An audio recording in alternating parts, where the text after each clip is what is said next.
Welcome into the CHGO Blackhawks postgame show powered by ComEd. It's getting easier for your business to switch to electric vehicles. Learn more at ComEd.com/clean. Thank you. You guys are paying attention, finally. Thanks for being with us. The Blackhawks beat the New York Islanders 4-3 in overtime with the OT winner. That was a fun one. Coming from Seth Jones, a fun Friday night at the United Center. Thanks for being with us, everybody. We appreciate it. Hello, Mario. Yeah. Hello, Jay. Hello, Steven. Hello, guys. We're all wearing green today. Yeah, we all got the email of green top and blue jeans. Merry Christmas, you old building and loan. Yes, we're all very festive today. I got this yesterday. I very much like it. Very toasty. I do like that. That looks warm and comfy. LL Bean, there's a little snag in it, so I got 25% off. I know how to wheel and deal. There you go. I know how to wheel and deal. No, it was a fun game. And look, like the first 40-ish minutes were kind of a drag. 38 and change, yeah. But then things picked up. Yeah, absolutely. And who would have thought 7 goals between the Blackhawks and Islanders, two of the most offensively starved teams in the league. Yeah, I mean, we were joking about it, how after yesterday's game it was like, watch this game be like 7-5. Well, they tried. Yep. They tried their darndest to make it exciting. And yeah, I mean, man, that second period dragged on. It was just not a lot going on. But the Blackhawks woke up. Offensive explosion with 4 goals tonight. See, we just had to make a fancy graphic about it earlier today, and then boom, there the floodgates open. So a good effort after the team woke up and got things going. Luke Richardson said before the game, as he says very often, keep it simple, shoot the puck, get to the net front for rebounds and deflections and traffic, and play a straight line game. And I think a lot of the team got the message tonight. And you look at the guys that were the most effective tonight, guys like Colin Blackwell and Joey Anderson and Boris Katchouk. Those were the guys that Jason Dickinson, like night in and night out, they get the message, they play that style, and it seemed like a lot of it was clicking tonight for the team, which is great to see. And on night 2 of a back-to-back that you didn't expect it to be a back-to-back, you thought night 2 was going to be the Buffalo game. No late night travel out of Buffalo, which is basically looks like Hoth. Yeah, it's brutal. And then, no morning skate, so it's a different routine. You come in and you have a pretty good effort against a team that's, fighting for something this year in the Islanders. Yeah, it was kind of a must-win for the Islanders. And yeah, so it was great. It was great. Winning's awesome, and it's fun when you can win and not need a 9-round shootout. Yeah, well, look, there's a lot of individuals to talk about in this game, and we're going to do that. So here are... on that topic, here are the 3 stars of the game. Number 3, Seth Jones, a goal and assist, 25-53. That goal was, of course, the overtime winner. Joey Anderson, whoa, goal, assist, and your number 1 star, Jason Dickinson, with 1 goal, 2 assists, 3 points. So here are your nominees for 4-star. Peter Mrazek, who stopped 27 of 30 Islander shots, many of them high danger. I didn't love some of the goals he let in, but he also saved some. It seems like this is the Mrazek MO, is he stops things that are impossible, and sometimes the ones that get past them seem a little less challenging. Yeah, sometimes. So he's your 3rd star, one of your 4-star nominees. Colin Blackwell with an assist, +1, 5 shots on goal, 7 shot attempts. Every time something good was happening with the Blackhawks on the ice, it seemed like it was started by Colin Blackwell. Yeah. He is a man possessed right now. And Boris Katchouk, a goal, an assist, 2 shots, and 6 shot attempts. He played really, really well. Awesome. And someone in the chat mentioned his swag.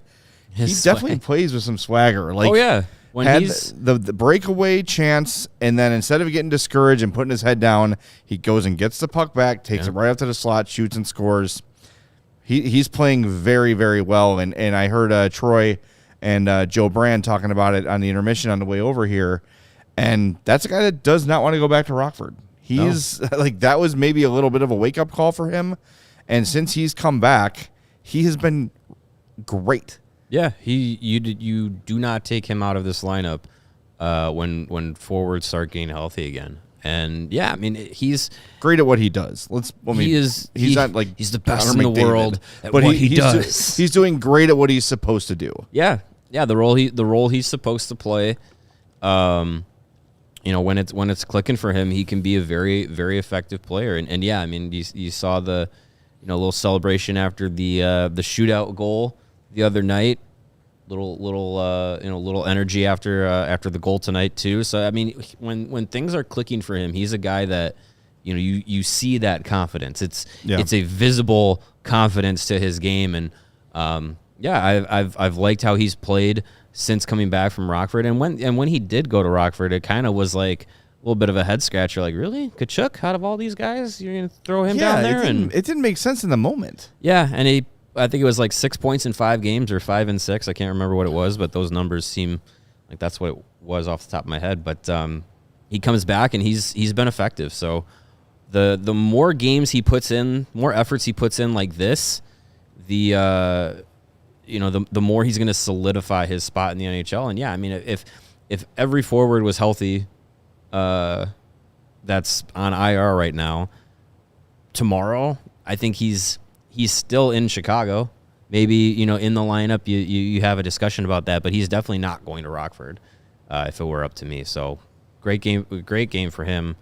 And again, you talk about a guy who gets the message, and understands, what Luke Richardson is asking of this team. Katchouk gets it, like you said, like he could have easily, missed the breakaway attempt. Darn it. But he kept with it, stayed with it, followed his shot, went and got the puck back and went right back to the goal. He said, all right, if it didn't happen the first time, I'm going to try it again. I'm going to, try and make something happen. Be a little, sometimes you have to be a little selfish to make things happen. Yeah.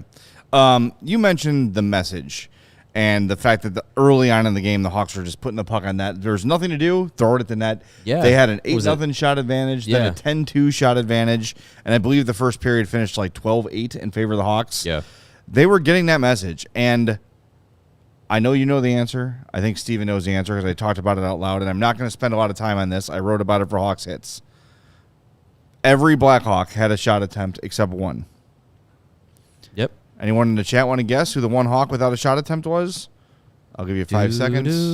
4, 3, 2, 1. Lucas Reichel finished this game without a single solitary shot attempt. There was one more that did not have a shot. Yeah. Is it Peter Mrazek? Shot, yes. Shot attempt. Meaning Lucas Reichel didn't even try to put the puck on net. I don't think Taylor Radish had one either. Check me on that. He had 3 shot attempts. So ESPN is lying to me. For hockey novices, I had to teach someone at the game, someone filling in on the beat today. Shot attempts don't mean shots on goal. Shots on goal and shot attempts are different things. A shot attempt is the attempt to push the puck towards the goalie. Taylor Radish did that 3 times. Yeah. Lucas Reichel did it 0. Okay, that's going to wrap up our conversation on Lucas Reichel right now because I don't want to do it again. I don't. It's a win. We're going to be positive.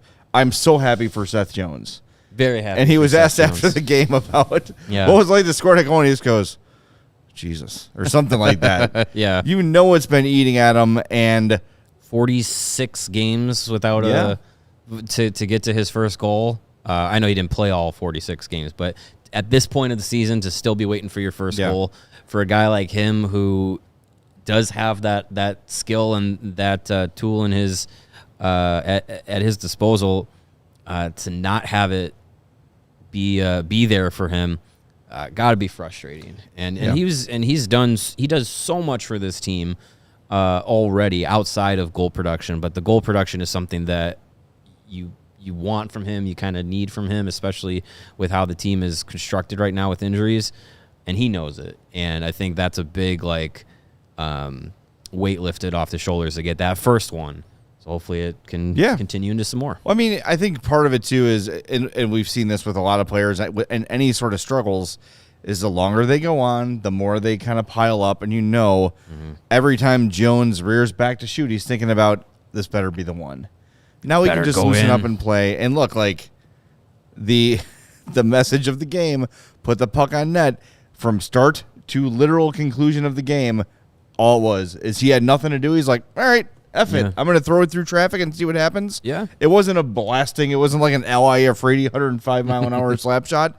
He just took the puck, flipped it, and that was the end of it. Yeah, it's, sometimes it's not, how dangerous the shot is, but how dangerous the situation is where the shot is coming from. And, it wasn't a contested shot. It wasn't a, tip or deflection. It was just, Sorokin had a screen in front of him by his own teammate, and Seth put it in a tight spot, and it worked out. And that's got to be the message.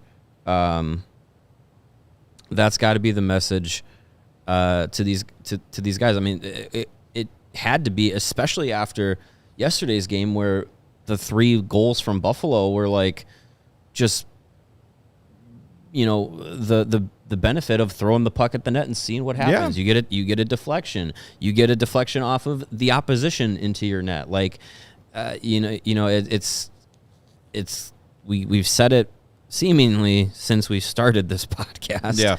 But this team needs to play the simplest style of hockey, and when the direction is, if you have an opportunity, shoot. And you do it often enough, eventually some of those are going to go in. And it's going to build some confidence. It is that simple. It really is that simple. Got bodies in front, pucks on net. When there's more like east-west skill in the lineup as we move down the down the road in this rebuild, then you can start saying, all right, let's try and set things up for some good opportunities. But right now, crash the net. Put the puck on net, get traffic, get down there for rebounds, and make it simple.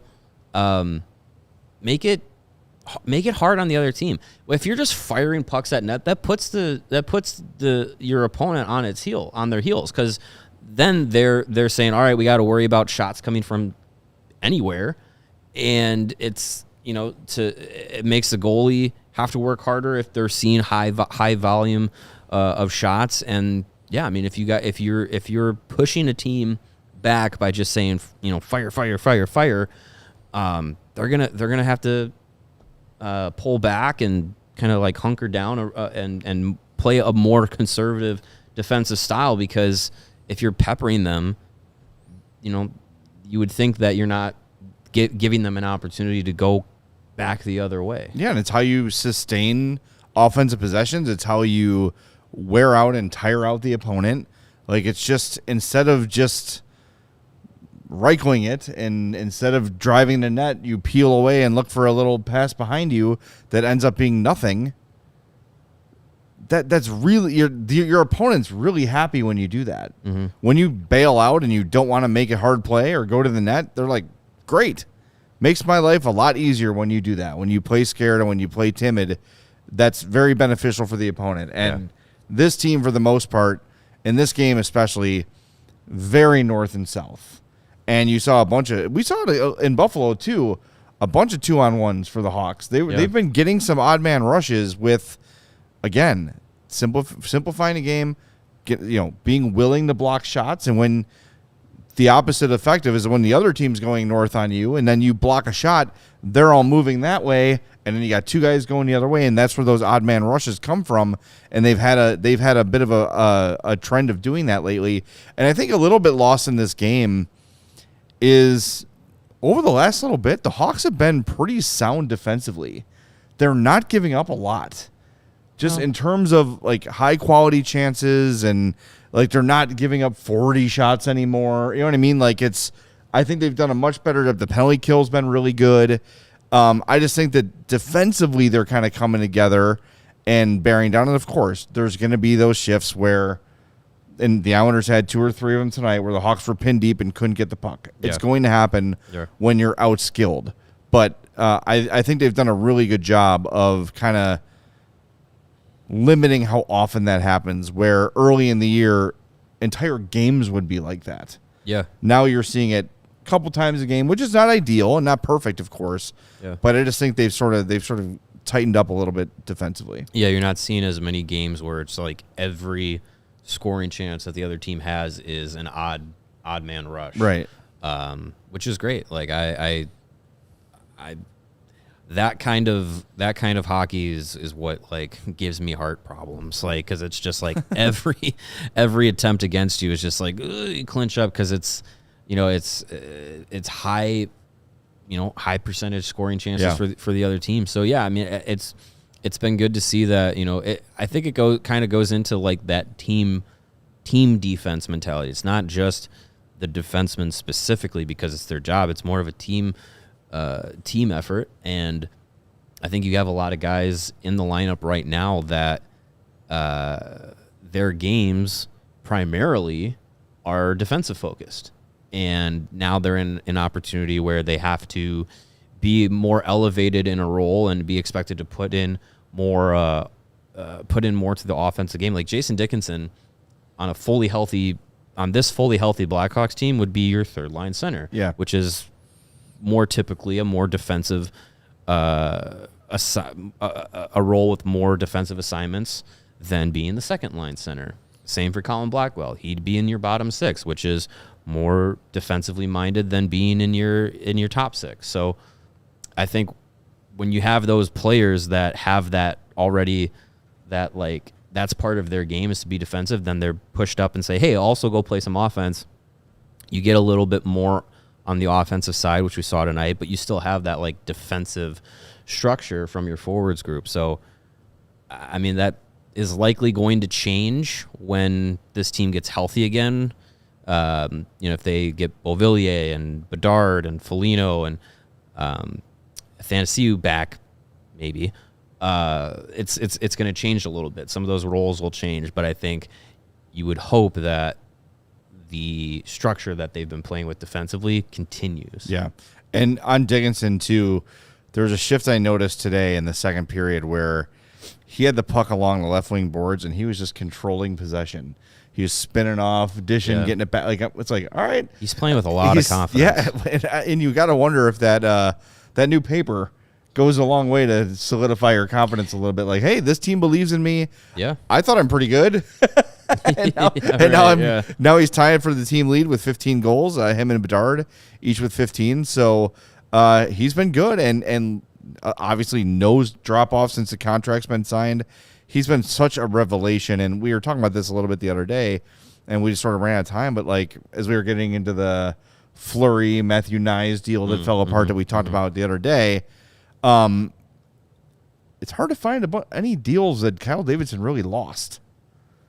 He's none that are like glaring. No. Yeah, he's done a good. I mean, you could argue the Corey Perry thing was a disaster, but no one really saw that coming. Yeah, that wasn't like a.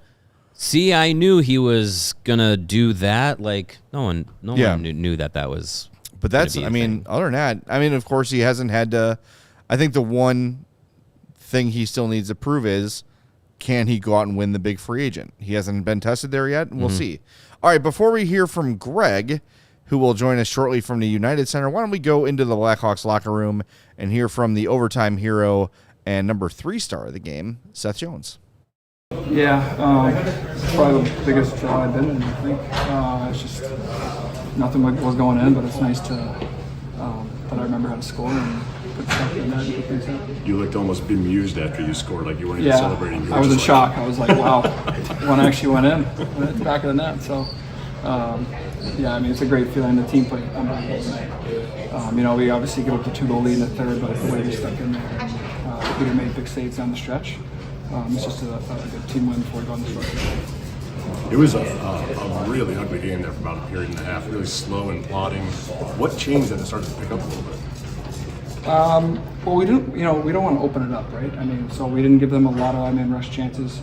We weren't really getting a lot of man rush chances, and then late in the second, it kind of opened up a bit, and we were able to capitalize on some of our 2-on-1s and our man rushes. And so that's kind of the style we have to play. We're not an up and down running gun team, and we have to be responsible to the neutral zone. I thought we made it hard on them for most of the game throughout the neutral zone, Didn't let Barzell and those guys get a lot of speed and kind of slosh us up on the rush. So I thought that was a big part of the game. What's impressed you about that Dickinson line and what they've been able to do? Yeah, I mean, they've had that responsibility all year of, especially Dickey, before the line got changed and we had some injuries, just being responsible on both sides of the puck.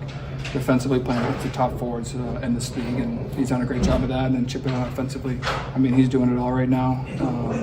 He's really been the engine when it comes to both sides of the puck and just being responsible and not making mistakes and doing the right thing when he should. So he's been unbelievable for us for sure. It seems like you've been making a more of a concerted effort to take shots, even the way that you're being deployed on the power play. It looks different.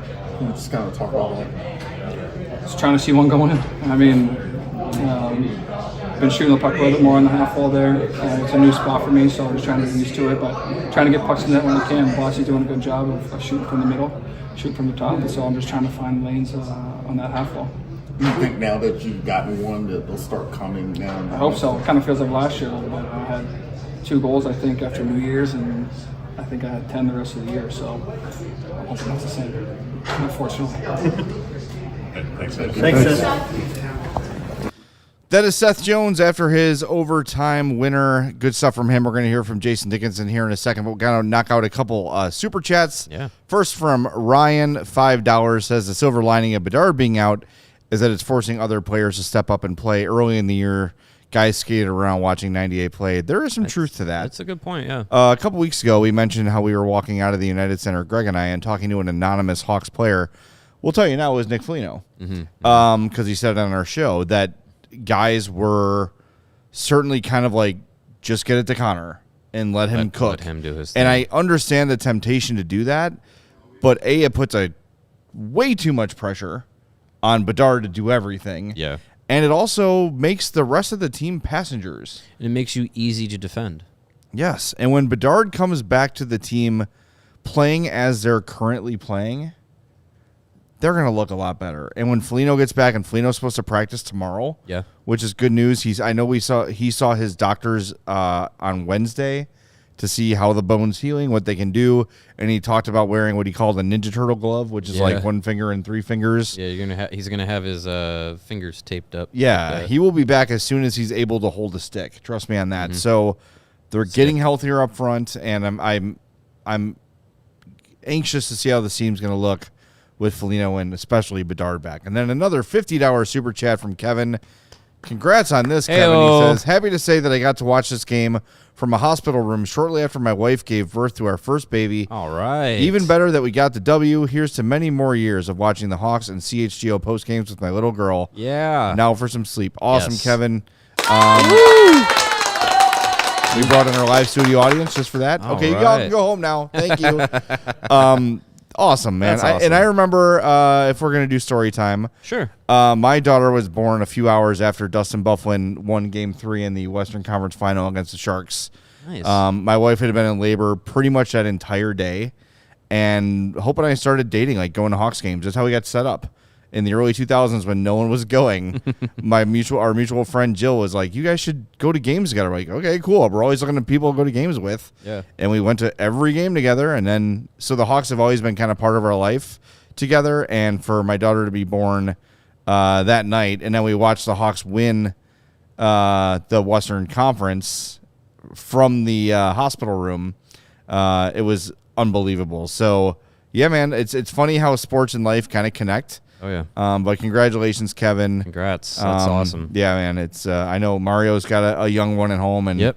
I will tell you, as the father of a 13-year-old, take your time, enjoy every second, because before you know it, that kid will be grown. And I already am feeling like emotions about like, boy, we only have 4 or 5 more years of her at home with us, and it feels like it happened so quickly. Yeah. So enjoy every second, enjoy the frustrations, enjoy the late nights, and the tears and the teething and all the things that come with it, because you're going to miss it when it's gone. I promise you that. Yeah. Yeah. Well, it's first. I know you're there. It's the first few hours for Kevin, so yeah, it's a little chaotic for sure. But yeah, my daughter was born. If we're marking it by Blackhawks events, 5 days before the general manager change back in 2021. So All right. Not Hey, not as fun as also a momentous moment. not as fun as when Addie was born, but yeah, she's my daughter's now a little bit over 2 years old, and just got so many opinions on so many things and can express them very often, and I love every second of it. So Well, that won't yeah, change. I'm What sure. will change is that your opinions will suddenly be stupid, Sure. and hers will be the smart one. Mine are already stupid. That's no problem for me, but That's tough but fair. yeah, that's awesome. So congrats, Kevin. Yeah. Blackhawks got the win for you. Well, let's celebrate, and let's let your daughter hear from Jason Dickinson here in the Yes. hospital room. I'm sure she's chomping at the bit. We bent, but we didn't break. Very cliche, but it was exactly how it went. What's been the difference at home? I mean, the games have been so much more competitive and so many more wins at home than on the road lately. And how do you bring that out west? Yeah, that's a great question. I wish I could have an answer for you, because then we would have solved the problem on the road a long time ago. I think there's a multitude of factors. There's a bunch of things that go into play. It's not any one thing, but I think we just got to take what we did tonight and just roll it over into this road trip and keep plugging away, and we're going to get one. Maybe one thing to clean up. It seems like when you guys had a lead, like on your goal, within 2 or 3 minutes, the opponent answers. Like, have you noticed that? Yeah, absolutely. Something to address, something that we got to clean up. It's a real thing. Momentum swings. We got to take advantage of the ones that we create and minimize the ones that they're trying to create. So the stronger we can come out after a goal for a couple minutes, the more it's going to beat the other team down. And we definitely just got to hammer that home into our heads that that's how we got to go. We can't be loose after we score a goal, because they're desperate. They want to score too, so they're going to come back hard. We got to match it and give it even 10% more. Some nice straight line stuff off the rush today. Your give and go with Anderson, and then Anderson's goal right down the slot with Blackwell. Colin, yeah, definitely something we addressed before the game. We went over video this morning and talked about that, because we just didn't generate enough last night. So it was a point of emphasis for us to say, hey, we got to start driving nets. We got to get pucks there, and we got to be hungry there. So we definitely took it to heart and made sure that we were doing it tonight. It's been a decent stretch with the line together. How much chemistry are you guys feeling? How much do you get this familiarity with those guys now? Yeah, it's been really good. We haven't been on the score sheet for the past few games, so it's definitely something that's been on our mind to get involved. We can't just be strong defensively. We've got to chip in offensively. So it's nice that we were able to click for a few tonight and have an impact on that side as well. How nice is it for Joey to finally get on the board this year after being snake bit for a while? It's amazing. I'm glad he got it, because he's been playing so well, and he deserves it. He works so hard on both sides of the puck, and it's not always rewarding. It's ugly hockey sometimes that people don't appreciate, but it's little things that go a long way to our game as a line, as a team, that is appreciated by myself and others, that doesn't necessarily get talked about. Same thing How for about Boris stuff. too? Boris is kind of like that. He went down to the minors. He's probably played some of the strongest hockey of the forwards with this opportunity. What have you seen out of him lately? Yeah, he's playing with a little bit more determination, more edge to his game. He's handling pucks really well. He's poised with it, and he's making plays. He had a nice move on the breakaway that just rolled on him, and he sticks with it. Instead of maybe throwing the puck away, he makes a strong play up at the blue line to walk in and get him a second opportunity. So a play that might turn into something as a non-play, he turns it into a goal. And how about for Seth, given that drought that he had, to finally get that monkey off his back? Yeah, it's huge for him. Floodgates are going to open for him now. It's hard mentally to go through a stretch like that. The strongest of guys in the league are going to get down on themselves. They're going to start beating themselves up. He expects a lot from himself. So when he's not producing, he's definitely taking it to heart, and he's not going to sit there lightly and think he's doing a great job. He's going to be hard on himself and expect the best. And now that he's got one off his back, it's going to be a lot more loose games for him, where he's going to feel comfortable with the puck. He's going to be confident. And I say loose as in making smart plays with confidence instead of throwing pucks away and mishandling pucks. He's going to have more poise with it now for sure. I can see it. There he is, Blackhawks leading goal scorer, tied with Connor Bedard, Jason Dickinson. And some interesting conversation happening in the chat right now. Our buddy Lebowski5, I believe, was the one who said, is he the new Patrick Sharp? I'm not ready to go there yet.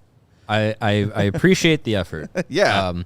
But hey, I mean, I saw that comment and I said, what were Patrick Sharp's numbers those first few seasons he was here in Chicago before the arrival of both Jonathan Toews and Patrick Kane? So he was traded to Chicago during the 05-06 season after I got my license. 23 points in 50 games after arriving here in Chicago. Okay. Then 06-07, first full season here in Chicago, 20 goals, 35 points in 80 games. And then that 07-08 season, another 80 games played, 36 goals, 62 points. Also, for context, this was when Patrick Sharp was 24, 25, and 26 years old. Jason Dickinson, 28. I believe, is 28. He will be 29 in July. He will be 29 in July. So a little bit older, a little bit further down the road in his professional career than Patrick Sharp was. But maybe there's a chance he's going to be here at least 2 more years. So that's 2 more seasons with Connor Bedard. You add in the possibility of maybe Macklin Celebrini in the next 2 years. Maybe Frank Nazar arrives in the next 2 years. Maybe he is the beneficiary of this influx of young forward talent that we hope the Blackhawks experience in the next few years. If he turns into Patrick Sharp, I am down for that. And I'm not trying to take anything away from him, but Patrick Sharp, who they called the sharpshooter, by the way, is a career 10.6% shooting percentage. Jason Dickinson is shooting 21% this year. That's not sustainable. Okay, so what does that make his career average then? That bumps it up, right? What, Dickinson? Yeah. Well, yeah, of course, but it's just not. Patrick Sharp's best shooting percentage season was 17.2. And he was when he had 36 goals and he was a 62 points. He was a volume shooter. Yes, he was. All right, Greg is here. We're going to talk to him in a second, but first, Mario is going to tell you about our friends at Game Time. Yeah, Game Time. They're great. They are great. If you want to get tickets to anything and everything, you want to do it through Game Time. You shouldn't have to worry when you're buying tickets to your next big event.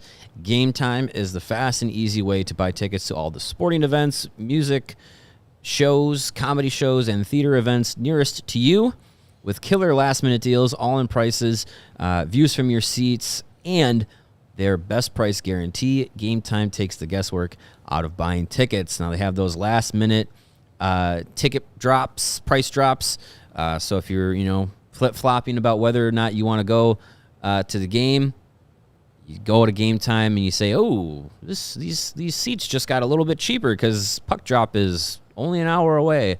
You can jump in on that and you're going to get the best price possible through Game Time. And if you peruse the ticket websites that are out there, the inferior ones to Game Time, and somehow find a ticket at a better price than what Game Time is offering, you can bring it to them and they will match it. That is how much they care about making sure you get the best price through them.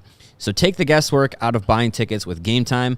Download the Game Time app, create an account, use the code CHGO, and you're going to get $20 off of your first purchase. Terms do apply. Again, create an account, redeem the code CHGO, and you're going to get $20 off your first purchase. Download Game Time today. Last-minute tickets, lowest prices, guaranteed. And speaking of low price guarantees, how about our friends at Empire Today? Empire. With Empire Today, you get shop at home convenience, the right product for your needs, quick and professional installation, and yes, a low price guarantee. It is the best place to get new flooring. Absolutely. They are obsessed with finding you the best floors they can. Obsessed. And what I like about them is Empire Today does not overwhelm you with 1,000 billion jillion different choices.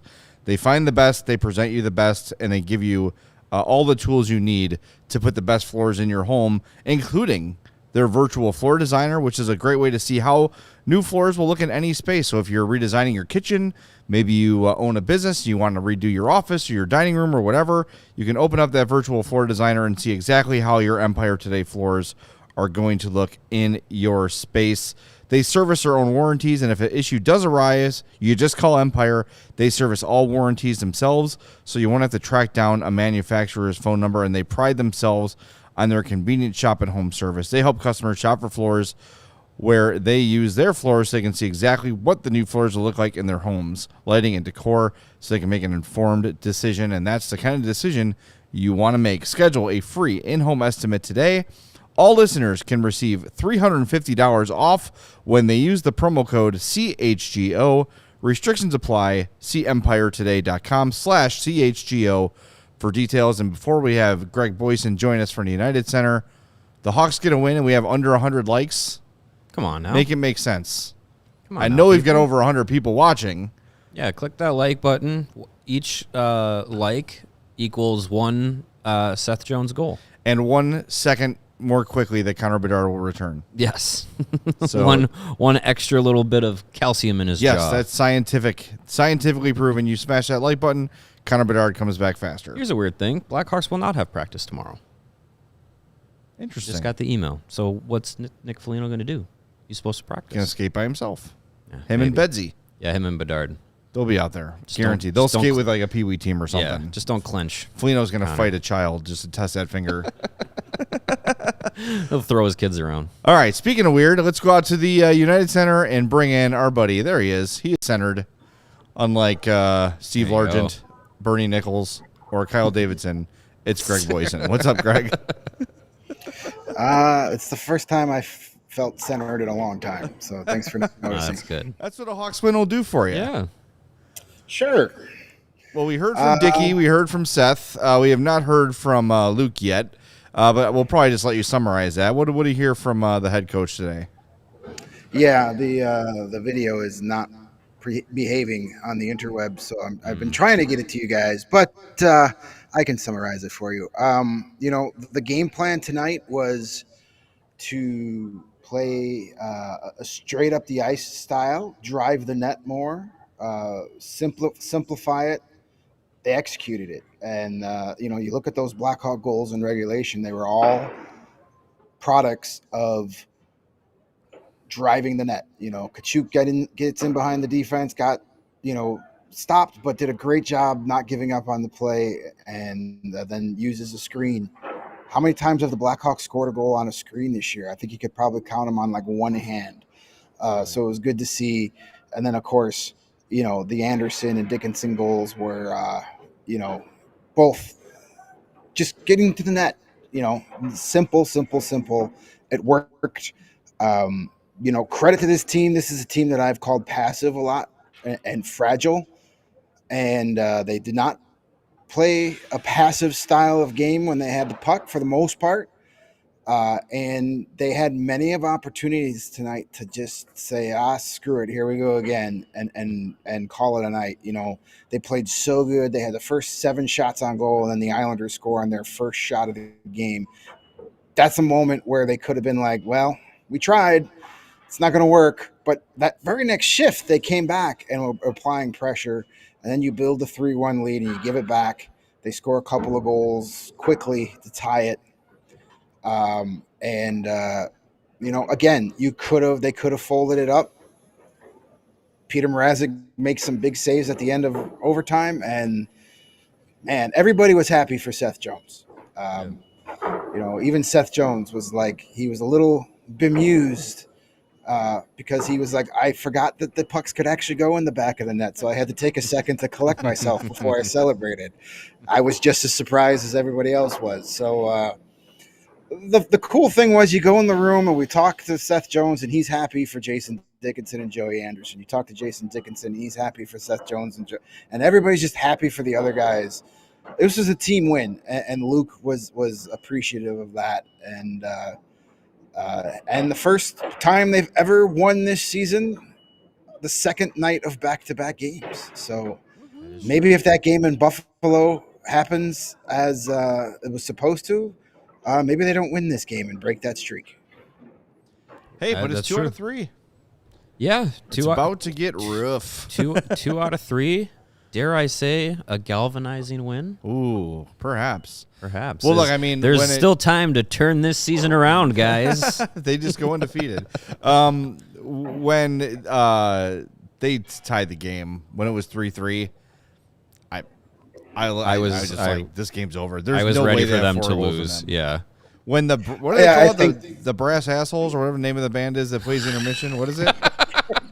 Brass Animals. Animals. Yeah, the Brass Animals. Nothing against those guys. They're really good. But they played Chelsea Dagger, and I'm like, man, I have not heard this song in a long effing time. It was a long time before I'd heard Chelsea Dagger. We got to hear it 4 times tonight, so it's great. Yeah. It was a fun night. They went 95 minutes without a goal, and then they scored 2 in 67 seconds. So, that was fun. The room was happy, and obviously Luke was happy about it. And, it was a good team win. These guys didn't give up. They could have very easily. The Islanders have struggled of late. They've still got some real dudes on that team. I mean, this core is only a couple of years removed from going to back-to-back Eastern Conference Finals. I mean, Matt Barzal is having he's awesome. A Hart Trophy finalist-worthy season when you look at the numbers he's putting up. And Brock Nelson has 20 goals, and Bo Horvat is up to 15. Like they've got a really solid team that's just can't seem to.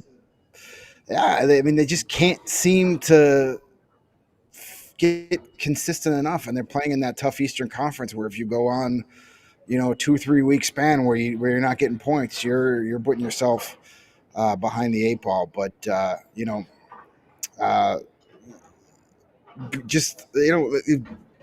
excellent effort. If they could play like this every night, they may start winning a few more games, especially when they get some of their talented players back. Yeah, and speaking of Islanders, by the way, last check, I believe Noah Dobson is 3rd in scoring among defensemen, behind only Cale Makar and Quinn Hughes. Yeah, like he's having a great year that no one's talking about, but because he's an Islander and they're boring. Barzal, Horvat, Nelson, and Anders Lee's a good player. Kyle Palmieri. Yeah, that's a team. This team should be better and more competitive, but F them. Let's talk about the Hawks. We were talking about this a little bit before you jumped on, Greg, and I mentioned how that day you and I were walking out of United Center and Nick Foligno sort of offered the whole thing that like when Bedard was in there, guys were sort of deferring to him too often, and now that he's not here, this team kind of has to do it themselves. I'm wondering if they've kind of noticed that, and now when Bedard does eventually come back, will they revert to what they were doing when he was here, or are they going to stick with this more simple system? Because guess what? You play this way, there's going to be a lot more space for Connor Bedard to operate. There's going to be guys crashing net. His shots are, if they don't get through, there's going to be someone there to put in a rebound. Like, they can't just defer and make 98 do everything. It just is not a recipe for success. The tell me a team that has won with one guy. It just doesn't happen in the NHL. It's not only McDavid, it's Draisaitl and it's Hyman and it's all those guys. It's not just Austin Matthews, it's Marner and it's Nylander. It's not just McKinnon, it's Makar and it's Rantanen. Like you go team by team, and that's how it is. This team can't rely on Bedard to do everything. So I hope that when Connor is close to returning, that is part of the message from the coaching staff, maybe even now, to start drilling it into their heads that nothing changes when we get healthy. When Foligno's here, when Bedard's here, whatever, it can't start to look like it did before because it's not going to work. Yeah, I'm sure that's the hope of Luke Richardson and the coaching staff and the veterans in the room. You would hope that it, maybe it took them losing Bedard to figure it out, to say, hey, we've got to play 4 lines every night. We can't just sit here and wait for our phenom to do everything. Hopefully that doesn't change when he gets back in that lineup. And, the Zamboni had to chase him off the ice this morning here at the United Center. He's skating. He's going to try and come back as quickly as possible. I think he's going to be shy of that 6-week mark before he's back out there, but that's just a hunch. But yeah, that's the key here is when he does come back, you have to keep playing like this, like you played tonight, like you played, in those games leading up to the San Jose game, like you played for the majority of that road trip where everybody got hurt. It seemed that like that New Jersey game when Bedard got hurt, that kind of that flipped the switch a little bit. And outside of the San Jose and Buffalo game, they've played that way like we saw tonight. And it needs to be the game plan. It's going to be the game plan for the rest of the season. It needs to be executed like that for the rest of the season, regardless who's in the lineup.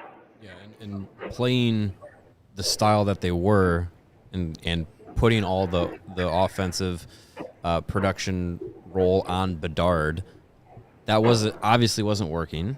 So why go back to it? It's a very clear message that you can tell. You could show this team through video. You can show it through X's and O's. You can show it through just the game results. Keep doing what you're doing because it's working. And when Bedard and the rest of the guys come back, don't just say, "Oh, okay, now I'm gonna go back into my shell." Colin Blackwell's gonna go back to being a fourth line guy, just kind of here and there a little bit. No, go keep being yourselves. Do what is getting you to this point now, just with other guys around you that are a little bit can add a little bit more to it. Yep. Greg, I'm going to ask you the trivia question about this game that I asked everybody else. Every Blackhawk except one had a shot attempt tonight. You want to guess who the one that didn't was? Well, I would have been able to do it anyway, but you already sent me your Hawks hit blurb, so I read it, so I know the answer to that. But had I not read that, I totally would have guessed Lucas Reichel because, that seems to be normal, unfortunately, at this point of the season. For a win, it was not addressed. No, there was no Lucas Reichel talk. And honestly, I don't think he deserved to be mentioned tonight. I mean, why mention someone who is invisible when you could talk about guys like Seth Jones getting their first goal and Jason Dickinson and all that stuff. So,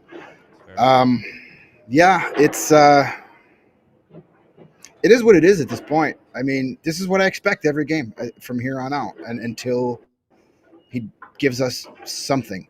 And it sucks, and it's the biggest disappointment of the season. But it's not a career-ending kind of year. It's not like, oh my God, he's done. But we've seen in the past, not to spoil your our Hawks hits that will come out after the show is over, but we've seen Kyle Davidson not be very loyal to the young players that the previous guy drafted. So, he could be playing himself right out of town. I wouldn't do that, and I don't think there's no trade value for Lucas Reichel right now. But, he could be playing himself right into a different situation. We kind of said that about Kirby Dach, right? It's true. He's at his lowest trade value, which was a first-round and a third-round pick. Yeah. I don't know. He was third overall, though. You know what I mean? Sure, Reichel's still a first-round draft pick prospect, and still a lot of, you'd imagine, a lot of untapped into potential. Well, it hasn't been tapped, that's for sure. Yeah, so I really don't know what you do. When this team gets healthy, as we were talking about earlier before Greg was here, regarding Boris Katchouk and the way he's playing. When this team is healthy, Katchouk is here, I send Reichel down.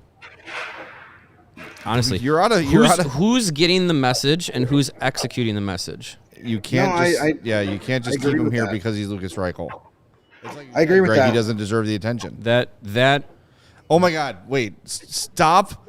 The Anaheim Ducks are not giving you Trevor Zegras for Lucas Reichel. It's happening in the chat. It's driving me crazy, guys. No, no one wants your trash. Trevor Zegras has put up 60 points before.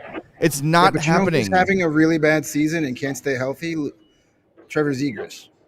I think they have the same amount of points. That's not. That's not. Yeah. It's not happening. That's not equal. Anyway, equal sorry. Parts. This is real life. This is not NHL 24 where you could turn off the GM mode and just trade whoever you want for whoever you want. But no, I agree. I think when you get Nick Foligno back and Connor Bedard back, Lucas Reichel probably should go to Rockford for a while. Look, it worked for Boris Katchouk. He's been fantastic since he came back. He got that demotion. He went down there. I think he had 5 points in 6 games. They bring him back, and he's playing like a guy that never wants to go to Rockford again. Yeah. He's playing desperate hockey. That's what Luke Richardson described in Matt's postgame, that he was playing desperate hockey. There's really nothing else you could do at this point. I mean, you healthy scratched him for a game already. Do you healthy scratch him for 3 or 4 in a row? Or do you just send him down to Rockford? I don't know. Hopefully, you got a 4-game road trip. Then you got 10 days without a game. Hopefully he goes somewhere, gets away from it all for, 3-4 days, sits on a beach somewhere. And him and Philip Kurashev eat strudel somewhere warm, and then he comes back with a little mental refreshing and see if something happens. But at this point, I have no expectations for him for the rest of this season. It's just where it is. I want him to do well. Him succeeding is huge for this rebuild. Like, him failing sets it back a little bit, because that's a guy you depended on being a top 6 guy going forward, or you had penciled in at least. Chalk this. Hopefully this is just chalked up to a sophomore slump and things improve. But it's been very discouraging watching him do nothing night after night. I think if it was a snake bitten season, a slump season where it's just like, just the goals aren't falling for him, but he's out there trying, he's trying to create things, I think that'd be one thing. It's nothing. How I cannot count how many times, and you guys, we were watching the third period, and I just screamed at the TV how many times he is stride for stride with a defender, right? And you coming into the offensive zone with speed, or even have a step, or a half step or a full step ahead, and he pulls up and stops and turns to the outside, or veers off to the outside, veers off to the corner, tries to stop, turn, and lay a drop pass off, drive to the fucking net. Everyone in that locker room is saying the same thing. Luke Richardson is saying it. I'm sure all the assistant coaches are saying it. All the players are saying it. Most to all of the other players are doing it. The direction is north and south, right at the net. That is what you're being told to do. And I don't know how many times I have seen him go, whoop, veer off to the outside, whoop, veer off to the outside. Jared Tenorti had 4 shot attempts tonight. Lucas Reichel, and I want to make sure everyone's hearing me clearly. I'm not saying shots on goal. I'm saying shots attempted, meaning has the puck and advances it towards the goalie. Mm-hmm. 0. None. 0 times did he even try to shoot.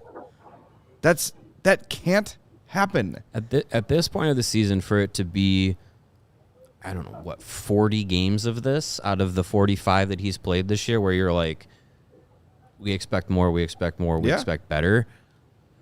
Is it a talent and ability problem? Is it a willingness problem?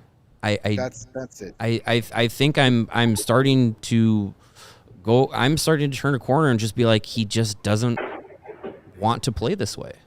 He doesn't want to play the way Luke Richardson is asking him to. Well, yeah, and look at the way. Between his ears. And not just, I guess my whole Hawks head is spoiled, which is fine. No one it happens. Anyway. Mine was spoiled too, so that's but fine. The way that Kyle Davidson is building this team is the team we saw tonight. Yeah, you're going to get more skilled guys that do it, but it's going to be north and south, willing to go in front of the net. Like, you watch Frank Nazar play. If you watch him in Michigan or play for Team USA, he is not a East and West passive player. He's going to the net. He's making things happen in close. You know, like Oliver Moore is a guy who's a little bit more of a perimeter guy, but again, he's got that straight ahead speed that's going to create chances for him. He'll beat people to the net. Yes, exactly. So it's just, and Adam in the chat says, is it a strength problem? Like, he's not the smallest guy in the team. He's certainly not, like, he's not ripped by any means, but he's not a string bean. No. He's just, it is a willingness. It's a willingness to go do the things you need to do to score goals at the NHL level. And it's right. We are all seeing it. Everyone is seeing it. And I would imagine that when you've got guys out there like Colin Blackwell and Reese Johnson and Mackenzie Entwistle who are busting their ass for everything they get, they would to get 30% of Lucas Reichel's talent, they donate their middle nut. I mean, seriously, like, these guys are just, they play so hard, and they don't, some guys have 3 nuts, don't judge. Some guys just don't have the ability. Not a confession? To do that, not yet, to do that, like, they just don't have the ability to do the things that Reichel can do. And maybe that's it. Maybe it's just come too easily for Reichel so far. He was obviously in Germany one of the best players. It's not a hockey. There's good players from Germany, of course. As a teenager. Right. But, like, he did well in Rockford, point per game guy. This is the first time he's been challenged, and all we do is see him backing off of a challenge. Yeah, that's what it looks like. He is a player that has zero confidence right now because I watched a lot of games in Rockford. I covered his entire rookie season. He was doing these things in Rockford. He was going to the net. He was playing center. He was using his speed to drive to the net, get rebounds, stuff like that. For whatever reason, it's not happening for him now. And as we talked, tonight's game plan was to drive the net, and everybody was doing it. That's how they scored their goals in regulation, by driving the net. But just there's a mental block that just won't allow him to, like, keep skating past the dot. He gets to the dot and he goes, nope, I have to turn around. Like, I don't know if there's like an electric fence set up that just, it buzzes him and he's too afraid to, like, I don't know, but it's hard to watch because I know he's a better player than that. If this is Dylan Sekura all over again, it's going to sting way worse because that's a first-round pick turning into this rather than a 6th-round pick. But he didn't do this last season. During that stretch, down the stretch, those last 8 games, he wasn't doing any of this. So this is something new. He's doing it now. He's doing it now when the opportunity is there. So that's why it's so frustrating. He's his own worst enemy right now. He is in his own head, and I don't know what it's going to take for him to get it out. I want to ask him about it, but at the same time, like, how do you like walk up to a kid and be like, so you realize you're not going to the net, right? You realize that you're playing scared, right? Like, how do you even approach that? Yeah. We'll let John Dietz do it. It's fine. He can handle it. Phil can ask him to. Speak to him in his native language. Learn how to say, why do you suck so bad in German? And maybe he'll give you a good answer. I'll just yell at him. That's how you speak German. All right, Greg, before we let you go, we have to virtually present you with your helmet. You are the winner of Who's Your Hawk today. You won. I thought Jones was going to pull it out there at the end. I thought I spoke to her. Did Dickinson get an assist on the game winner? Dickinson got 2 assists and a goal for 4 points. Jones had an assist in the game winner for 4 points. And then the Blue Lines told us that Jason Dickinson was the best tonight. Wonderful. So. I was not expecting that. Once Jones scored the game winner, I thought I was done. But I thought Dickinson only had 1 assist, but he had 2. So. He must have had an assist on the winner. Yeah, he did, because he won the faceoff. He took that faceoff, so he had the assist on the game winner. All right, way to go, Big J Dick. That's 2 in a row. That's a winning streak, boys. Yeah, say that on your show, Pat Boyle. Don't get me started. If he says Big There's J gonna be Dick, a fight. he's stealing her shit. I'm going to. There's going to be like an Anchorman type fight in the parking lot at practice. We can do them in their very similar looking studios. Sure. Yes. And they're very similar looking graphics packages. Well, you can't assemble your team over Zoom, so that's true. We'll see what they can do. One thing before I do head out, though, I want to bring up something quickly from the presser that I think some people will like to hear. Luke Richardson sang the praises of Isaac Phillips tonight. Said he played very well the last 2 games, especially tonight. Gave him credit for the play towards the end of the game where Kyle Palmieri literally ripped the stick out of his hand and got no call. He said he could have very easily just went palms up and stopped, but he looked at the ref, realized he wasn't going to get a call, and kept pushing him away from the crease. Said he was very physical, moved the puck well both games. He says the only thing he has to worry about with the young defensemen is there's always like 1 or 2 decisions in a game where they make the wrong decision, but that's every young defenseman. And he said that's even every defenseman. But he was very, very complimentary to young Isaac Phillips. So, maybe he isn't going back to Rockford like we said, and he's going to keep playing. As long as he keeps playing well, he'll stay in the lineup. Well, Crevier is still here. We think Murphy is day-to-day, so we'll figure out what's up with him when he returns to the lineup. But when he returns to the lineup, if you send Crevier back and scratch Tenorti and keep Phillips in, you're not going to get any pushback from me. Yeah, no one's happier about Lucas Reichel struggling than Jared Tenorti, because that Palmieri wraparound, like, dude, you have one job. It's to be big. Mm-hmm. So if a guy's off balance on his edges going around your net, can you blast him into the corner, please? And not just nudge him? Be nice. Ugh, we'll get to him. Yeah, that was pretty bad. That was pylon stuff there. Yeah. All right, Greg, we're gonna stick your ass out and knock him down. That's it. That's what I would have done. Yeah. All right, we're gonna let you go, man. Drive safe. We appreciate all your contributions as always. Thanks for sending in all the audio, and we'll talk to you Monday. Can't wait. All right, that's Greg Boysen. Make sure you're following him on Twitter at Greg Boysen. And without Greg here, it is up to Mario to tell you about Ray. Someone's got to tell you about Ray, and by golly, it's going to be me. If you are in the market for a new vehicle, then you have to check out our partner, Ray Chrysler, Dodge, Jeep, and in Fox Lake. They are starting their Ray Resolution with the Start Something New sales event. And you know what that means? Do you, Steven? You'll be able to shop incredible savings on every new vehicle in stock because they want to clear the lot to make room for the brand new 2024 vehicles. For a limited time, get up to $9,000 off on a new Jeep model with dealer discounts.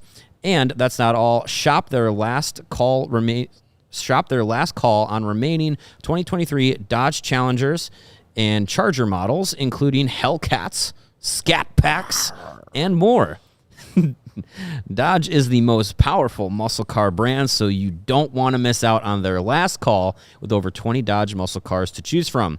At Ray Chrysler, Dodge, Jeep, and you'll always be able to shop one of Chicagoland's largest inventories and drive home with more money in your pocket than you'd expect thanks to Ray's Price Promise. Don't miss out. Shop great deals all month long and save big because Ray Chrysler, Dodge, Jeep, and makes buying a new vehicle more affordable than ever. And CHGO fans, you can get a free oil change when you mention CHGO at the service center or mention CHGO when you book online at raycdjr.com/service.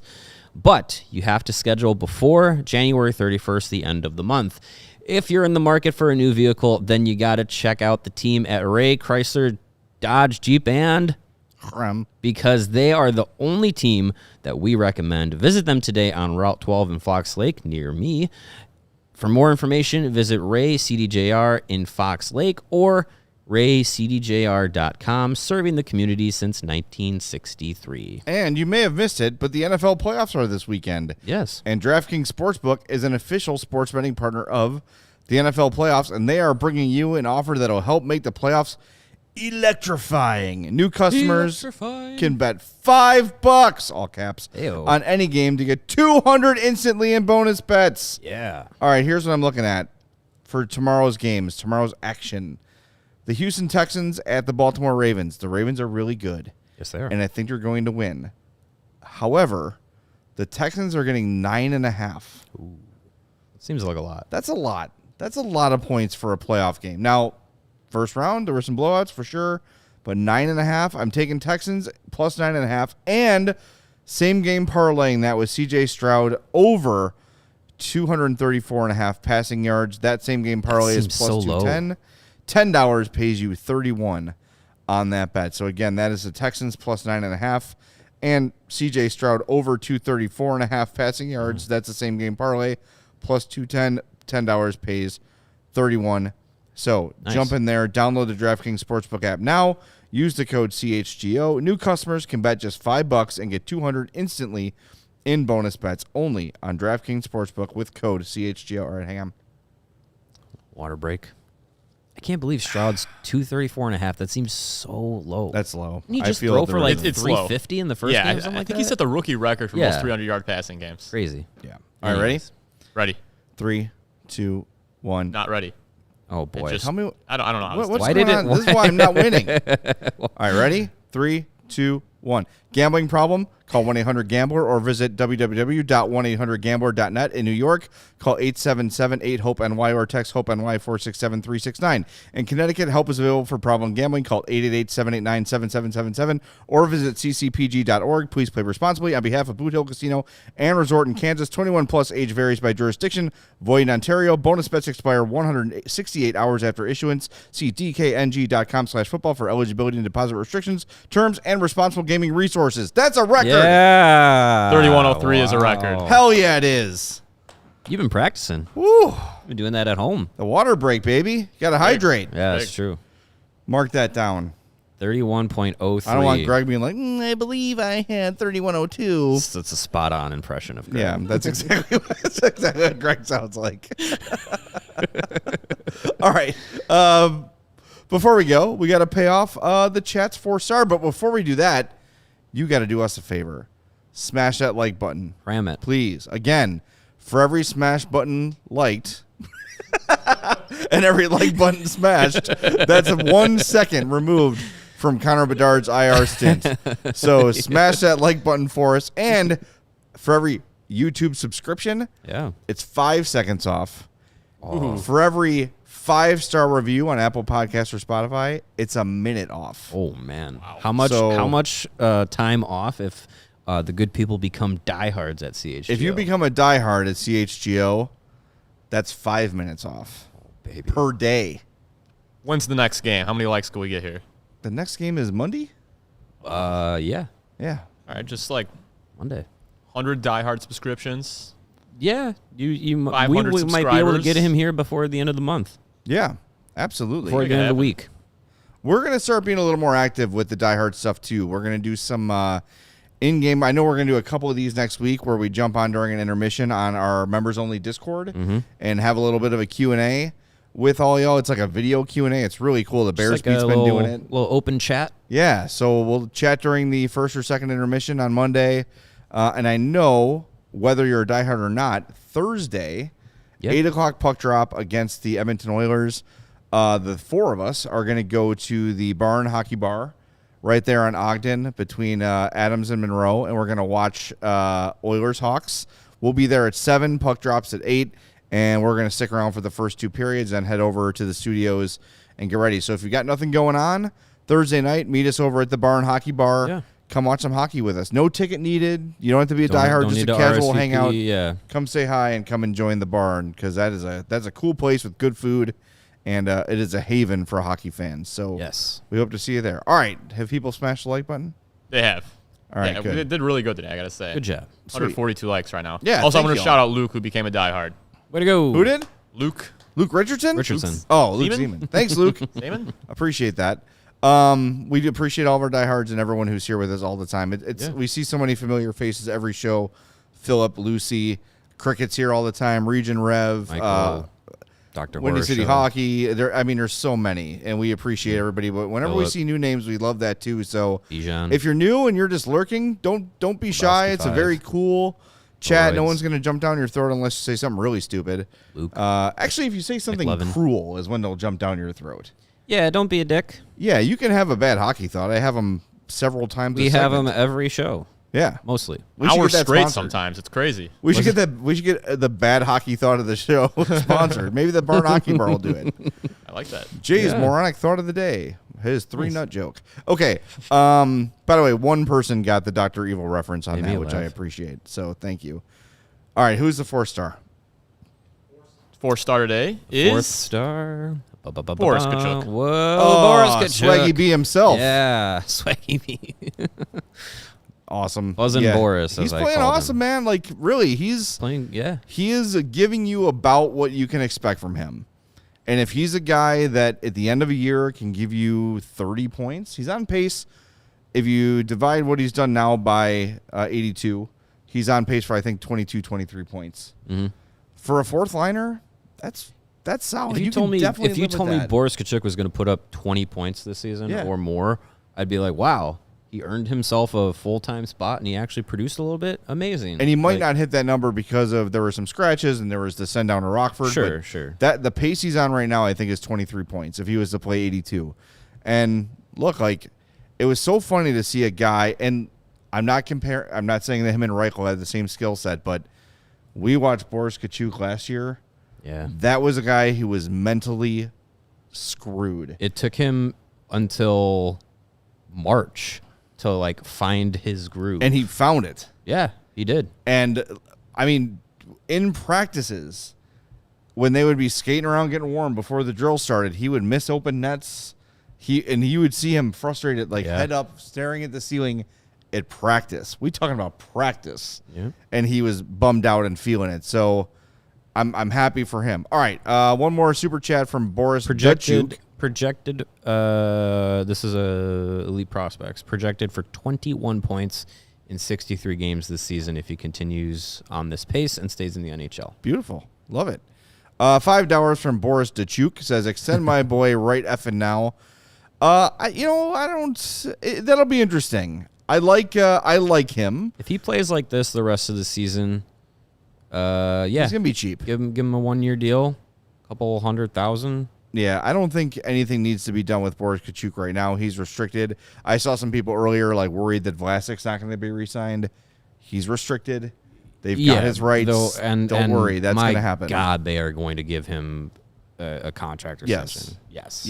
Not a doubt. Don't stress about that. The reason that they locked up Foligno and Dickinson is because they're unrestricted. Mm-hmm. And these guys wanted some security. They didn't want to go at the deadline not knowing what their future was. Yeah, they probably didn't want us asking, so what's going to happen today? Exactly. So what's going to happen today? Like, yeah.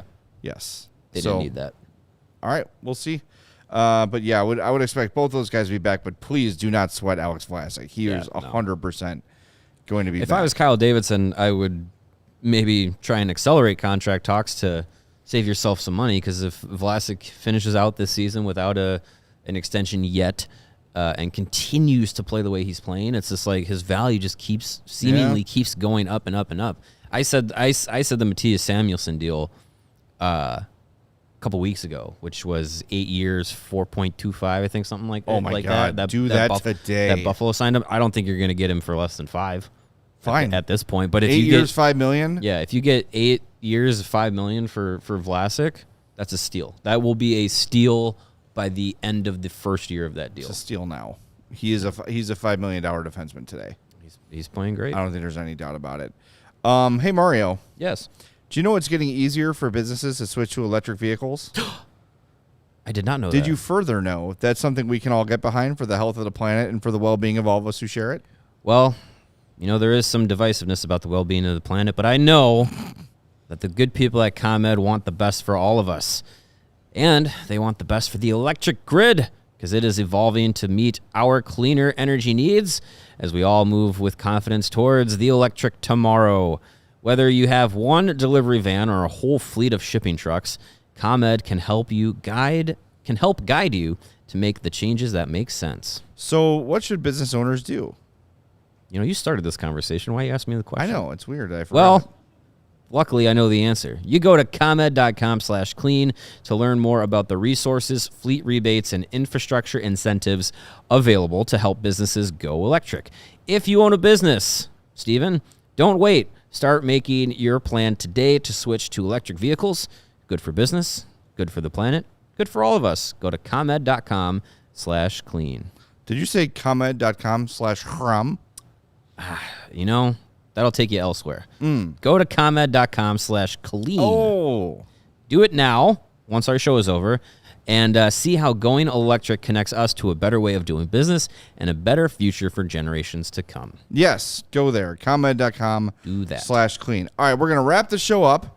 We are off this weekend, a rare Hey. Saturday, Sunday off, which is I'm gonna awesome. enjoy for my us. weekend. I know you guys are going to miss us, but we're back. A bunch of late night games next week. We've got Blackhawks at Canucks Monday at 9. Oof. So it's a road game. So 8:30 pregame show, late night postgame show. We'll be here for you. I hope you're here for us. We would appreciate Bring your that. coffee. And again, a reminder, Thursday, the earliest game of the week, puck drops at 7 in Edmonton. We're going to be at the Barn Hockey Bar on Ogden. Come hang out with us again. No ticket needed. Just show up, come hang, show up when you want, and we'll see you then. Big plans for the weekend? I'm going to watch some football, I think. Nice. I don't have a lot to do this weekend, which is awesome. Steven? I'm also going to be watching football. CJ Stroud is going to hit his over on his passing prop. That'd be nice. Yeah, It's happening. I'm worried about the 9.5. It just seems, but It's I too feel big like for a anytime playoff. there's It's a something- divisional round. No, But I feel like 9.5. every time I'm like, that's a ridiculous spread, it always comes true. Right. You know? Yeah. I don't know. They know something. We'll see. Should be I'm no interesting. gambler. I'm no Cody Delmendo. I might be Sean Anderson, but I'm not Cody Delmendo. That's for sure. All right, so we'll talk to you Monday, 8:30 for the pregame. We appreciate you being here. Smash that like button on the way out. And we want to give you one final reminder that we are powered by ComEd. It's getting easier for your business to switch to electric vehicles. Learn more at ComEd.com/clean. Steven, can we get one more whoa for the people on our way out? I would love that. Whoa! Beautiful. All right, we'll talk to you Monday at 8:30. Thanks for being here on the CHGO Blackhawks podcast.